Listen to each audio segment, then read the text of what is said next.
Railway recruitment ने exercise करी थी, स्टार्ट करी थी, फिर बीच में कोविड आ गया, हमने काफी उसमें काम किया भी है।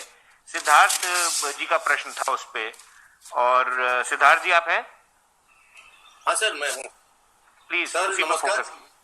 सर, रेल जो आरआरबी का एनटीपीसी का एग्जाम हो रहा था, वो कोरोना की जो दूसरी लहर हुई उससे जो है कहीं ना कहीं प्रभावित है। तो ये क्या स्टेटस है, कब तक इसको यानी पूरा कर लिया जाएगा?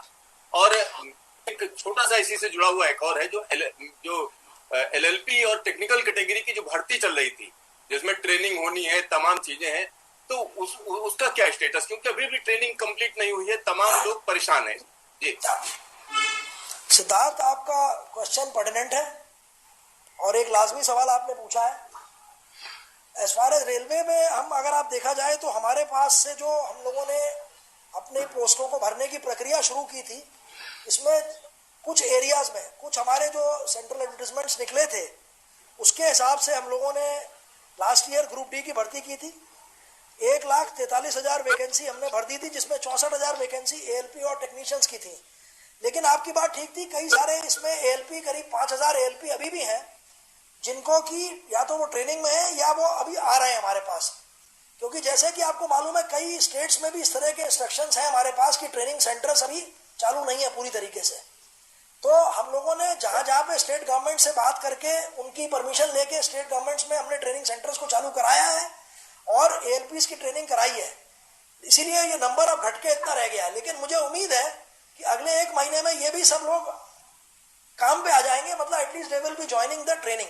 जैसे आप बता रहे हैं कुछ लोगों को अभी कॉल लेटर मिले हैं या मिलने वाले हैं, but they are yet to start the training.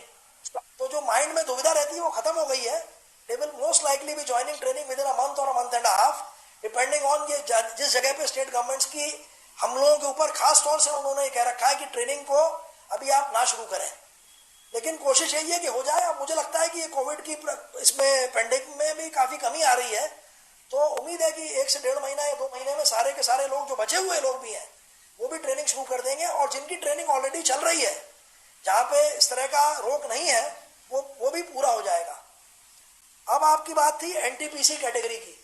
NTPC category की नोटिफिकेशन जो हम लोगों ने निकाली थी, इसमें करीब 1 करोड़ से ज़्यादा लोगों ने अप्लाई किया था। और एनटीपीसी कैटेगरी में हमारे पास जो वैकेंसीज थी, करीब ये मेरे हिसाब से करीब इसमें वैकेंसीज जो थी वो 36,000 थी।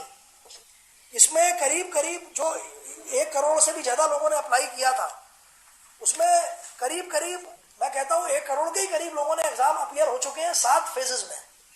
लास्ट का जो फेज था ये मई और जून वाला, ये अफेक्ट हो गया बिकॉज ऑफ द कोविड। जैसे कि आपको मालूम है, एग्जाम आप कॉमन लेते हैं जगह जगह पे, एक ही टाइम पे, एक ही दिन में, तो वो संभव नहीं है। क्योंकि जैसे आपने सुना होगा, अभी सीबीएसई का एग्जाम है या बाकी जगह एग्जाम सब रुके हुए हैं। जैसे ही हमें क्लियरेंस मिलेगा तो हम ये जो बचे हुए लोग हैं इनको भी हम बहुत जल्दी पूरा कर देंगे एग्जाम इनका। तो ये बेसिक एग्जाम इसलिए नहीं रुका है कि बेसिकली कोई और लिमिटेशन था। अगर होता तो हमने बाकी एग्जाम भी नहीं किया होता। तो अगर 1 करोड़ से ज्यादा का हम एग्जाम ले चुके हैं, ये इस बात का द्योतक है कि exam is held seriously, people are appearing. और मुझे उम्मीद है कि ये जैसे ही ये पेंडेमिक का मामला खत्म होगा, क्योंकि हर एक गवर्नमेंट का अपना अलग अलग है, ये जो आप जो करवा रहे हैं, ये इसका नोडल आरआरबी चेन्नई है जो इसको दिया गया है ये काम।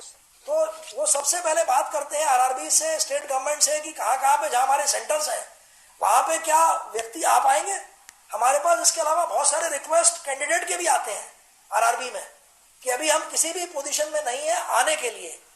तो इन सबको नजर रखते हुए हम ये भी देख रहे हैं कि एक प्रैक्टिकल तौर पे एग्जाम कराएं, क्योंकि ये आप भी समझेंगे कि कोई एग्जाम आपने जल्दीबाजी में करा लिया और बाद में आपके पास रिप्रेजेंटेशन आ गए, तो that will also be not be nice. But I can want to assure you कि एग्जाम होगा और रेगुलर तौर पे ये आगे चलता रहेगा। Thank you sir.